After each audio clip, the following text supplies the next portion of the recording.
എന്തോ എന്റെ വക ഒരു സർപ്രൈസ്. എടുത്തു വെച്ചിട്ടുണ്ട്. ടെൻഷൻ ഉണ്ടോ? ടെൻഷൻ ഇല്ല, ആ പറഞ്ഞ് ടെൻഷൻ ആക്കാതിരുന്നാ മതി.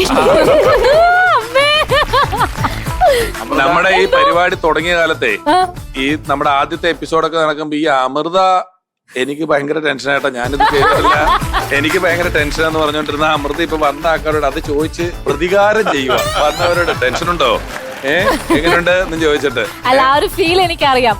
കൈലൊക്കെ വറച്ചാലും നമ്മുടെ ഫേസിൽ അതൊന്നും വരാതെ നമ്മൾ പിടിച്ചു നിന്ന് ഭയങ്കര കോൺഫിഡൻസോടെ സംസാരിക്കുമല്ലോ. അപ്പൊ അതുകൊണ്ട് ഞാൻ ചോദിച്ചതാ. വന്നപ്പോ തന്നെ ഭയങ്കര അടിപൊളിയായിട്ട് സംസാരമൊക്കെ കൊള്ളാം.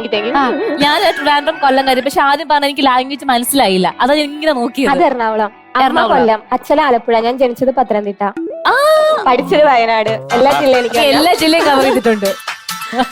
3 ജില്ലയും കൂടെ ഉള്ളു. അതെന്താ ഇങ്ങനെയൊക്കെ ആയി പോയത് എല്ലായിടത്തും കൂടെ? എന്തായിരുന്നു ജോലി അച്ഛന്?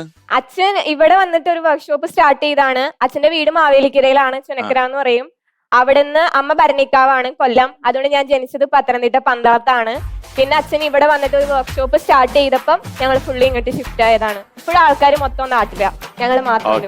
നിങ്ങളുടെ വീടിന്റെ പേര് ദേശാടനം അങ്ങനെ അല്ല. അപ്പൊ മോളെ Aardra, all the very best. അടിച്ചു പൊളിക്കും. ഓക്കെ, ഹായ്, ഹലോ, നമസ്കാരം. അതെ, നിങ്ങളൊക്കെ രാവിലെ വരുന്നതിന് മുന്നേ കണ്ണാടി നോക്കിയായിരുന്നോ? ആര്യ ചേച്ചി നോക്കിയില്ലല്ലേ? അയ്യോ, ഞാൻ എല്ലാ 10 മിനിറ്റും വെച്ച് നോക്കുന്നുണ്ട്. ചോദിക്കാൻ കാര്യം വേറെ ഒന്നുമല്ല കേട്ടോ.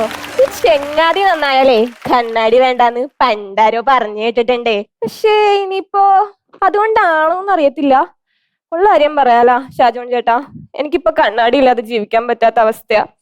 മനസ്സിലായില്ലല്ലേ? പറഞ്ഞുതരാം.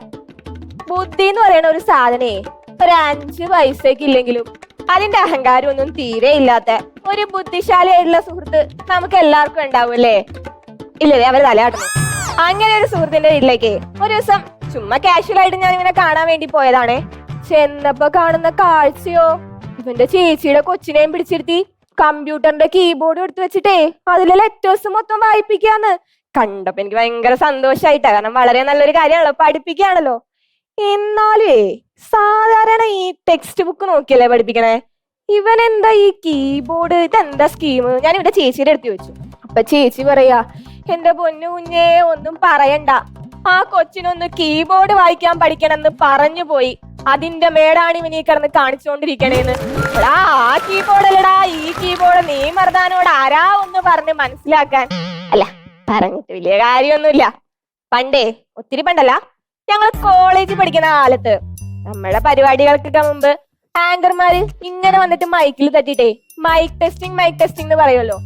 ഇങ്ങനെ പറയണത് ഇവൻ എവിടെ നിന്നോ കേട്ടതോ പോട്ടെ, ഓടി പടച്ചു വന്ന് പുള്ളിക്കാരത്തിയുടെ അടുത്ത് മൈക്ക് വാങ്ങിച്ചിട്ടെ ഇത്രയും നേരം നിങ്ങൾ ഇവിടെ നിന്ന് വാരകോരം പ്രസംഗിച്ചിട്ട് ആരും മൈൻഡ് ചെയ്തില്ലല്ല, ഇനിയിപ്പൊ ഞാൻ തന്നെ ടെസ്റ്റ് ചെയ്ത് ശരിയാക്കി കൊണ്ടുവരാം.